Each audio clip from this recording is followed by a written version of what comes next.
Salut à toutes et à tous, soyez les bienvenus à Zexstar Studio qui vous présente cette série de vidéos sur comment bien profiter de son smartphone Android.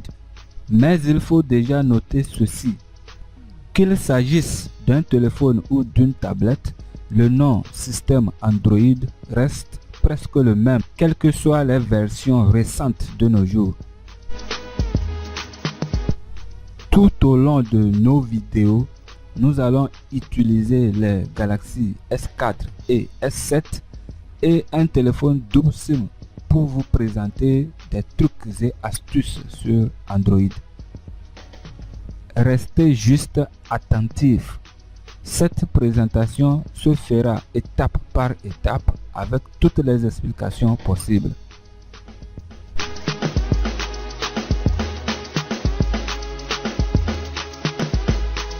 Au-delà d'une simple présentation, nos vidéos vont sans doute servir de formation vidéo pour beaucoup de jeunes gens qui nous suivront jusqu'à la fin.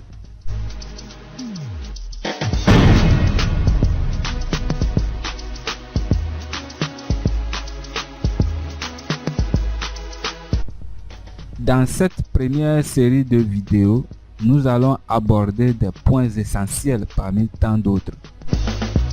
Nous parlerons de quelques applications système, des applications qui viennent généralement avec tous les téléphones Android.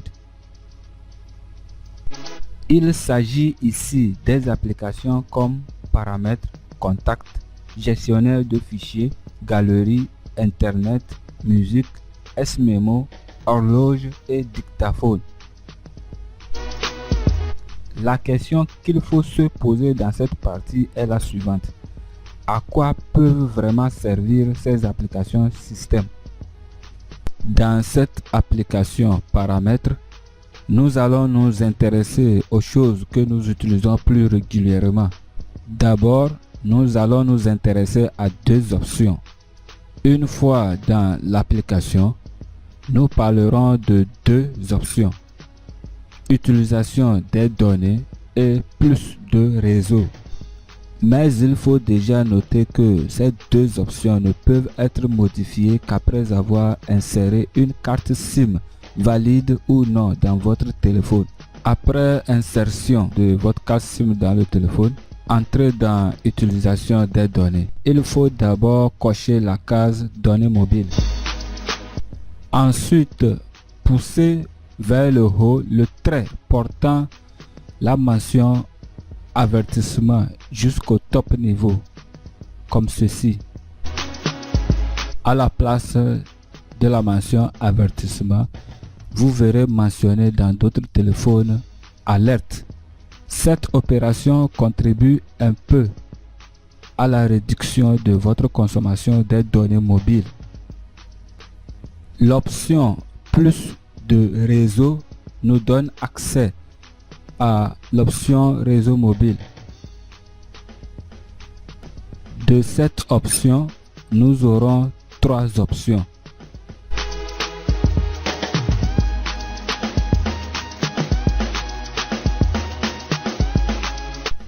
Itinérance, qu'il faut tout simplement cocher ou non. Faites OK. L'option non des points d'accès. C'est dans cette option que s'effectue toute configuration Internet de la 3G. Pour tout renseignement concernant la configuration Internet de la 3G du réseau que vous utilisez, veuillez contacter l'administrateur réseau de votre région.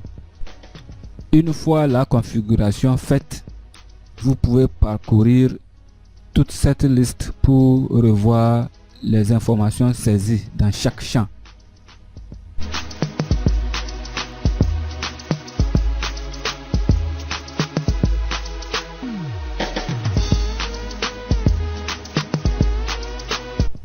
La dernière option est l'option mode réseau.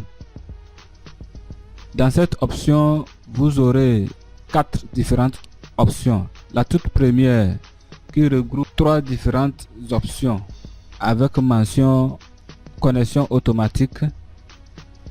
Ici, vous aurez un bon signal réseau et une connexion internet plus ou moins acceptable. Alors qu'avec l'avant-dernière option qui équivaut à WCDMA uniquement dans d'autres téléphones, vous aurez une bonne connexion internet 3G, mais le réseau peut balancer d'un temps à l'autre selon votre emplacement.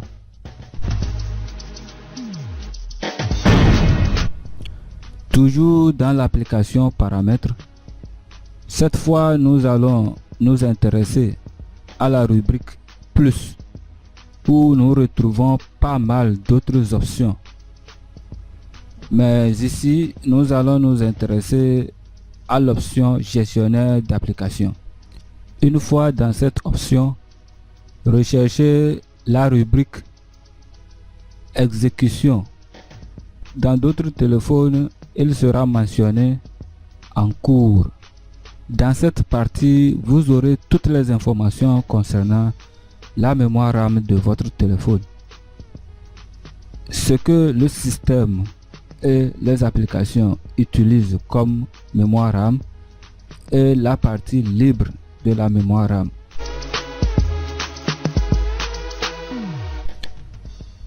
Pour connaître la valeur totale de votre mémoire RAM, il suffit simplement d'additionner ces trois valeurs.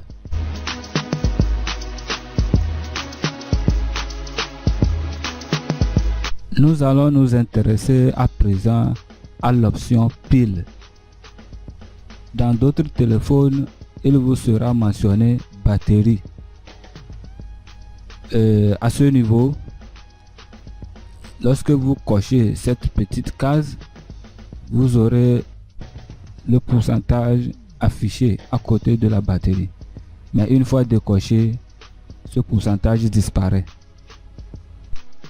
Si cette case n'est pas cochée à votre niveau, il faut simplement la cocher afin d'avoir une idée sur la consommation de votre batterie. Ainsi, déjà à 2%, vous devez arrêter votre téléphone et le mettre en charge. Le fait d'éteindre son téléphone Android avant de le mettre en charge donne une longue espérance de vie à votre batterie. Ensuite, nous allons aborder l'option stockage. À ce niveau, vous avez toutes les informations concernant la mémoire intégrée de votre téléphone. La toute première information vous renseigne sur la mémoire interne totale de votre téléphone. Et tout en bas, si vous avez inséré une carte mémoire SD dans votre téléphone, vous aurez ici toutes les informations.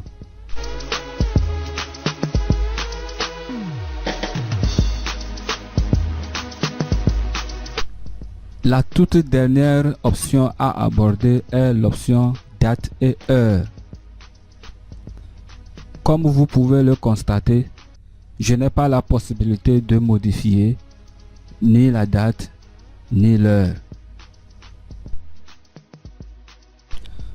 Pour pouvoir modifier la date et l'heure, c'est très simple.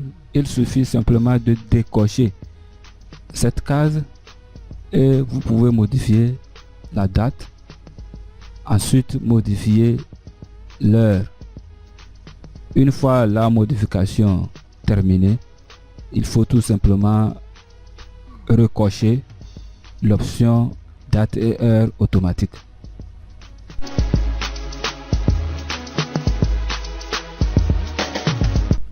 Nous voici devant un téléphone double SIM et nous allons aborder une particularité de l'application paramètres dans le téléphone double SIM. Mais avant de vous parler de cette particularité, je voudrais rappeler à vous qui nous suivez que l'application paramètres peut être accédée de deux façons. La première façon, c'est de simplement appuyer sur l'icône paramètres. Et vous vous retrouvez d'un seul coup au sein de l'application.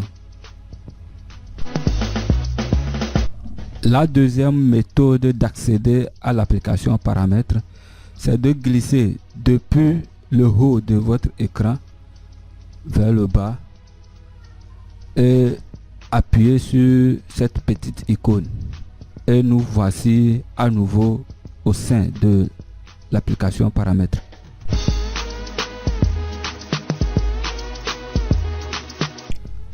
Parlons à présent de la particularité de l'application paramètres dans les téléphones double SIM. Une fois dans l'application paramètres, nous allons nous intéresser à l'option carte SIM. Une fois dans cette option, vous verrez plusieurs autres options. Mais ici, on va parler de l'option données mobiles. Lorsque vous sélectionnez cette option, elle vous propose deux différents réseaux. Ici, c'est le réseau choisi qui vous donne accès à la connexion Internet 3G. Je m'explique. Si vous choisissez Togocel, vous ne pouvez utiliser que la connexion Internet 3G de Togocel. Et si vous sélectionnez Move, vous ne pouvez utiliser que la connexion Internet 3G de Move. Parlons maintenant de l'option Appel. Comme vous pouvez le voir, l'option toujours demander est sélectionnée à mon niveau. Si vous avez deux cartes SIM actives dans un téléphone double SIM, il est vivement conseillé de sélectionner cette option. La raison de cette opération est que lorsque vous voulez émettre un appel et que vous composez un numéro, lors du lancement de l'appel, il vous sera proposé deux différents réseaux. Ainsi, vous avez le choix de sélectionner soit Togocel, soit Move pour émettre votre appel.